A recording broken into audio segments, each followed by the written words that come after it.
পশ্চিমারা এখন খুব ভয় পাচ্ছে, কারণ রাসূল সাল্লাল্লাহু আলাইহি ওয়াসাল্লামের অনেক ভবিষ্যৎবাণী আছে কিয়ামত সম্পর্কে।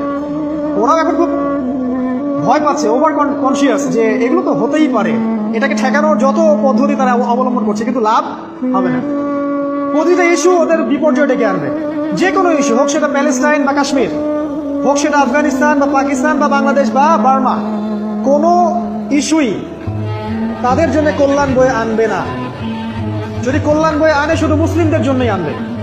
কারণ প্রতিটা অন্ধকারের পিছনে একটা সোনালী সকাল আছে। এটা ওরা জানে না, কিন্তু কোরআন এবং হাদিস এটা আছে। অতএব কেউ ধৈর্য হারা হবেন না, ধৈর্য হারা হবেন না, এবং অধৈর্য হয়ে কোনো ইনিশিয়েটিভ নেবেন না, এমন কোনো ইনিশিয়েটিভ নেবেন না যার কারণে উম্মার ক্ষতি হয়।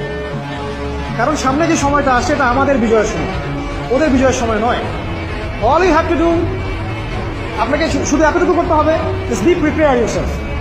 নিজের প্রস্তুতি নিজে নেওয়া শুরু করুন।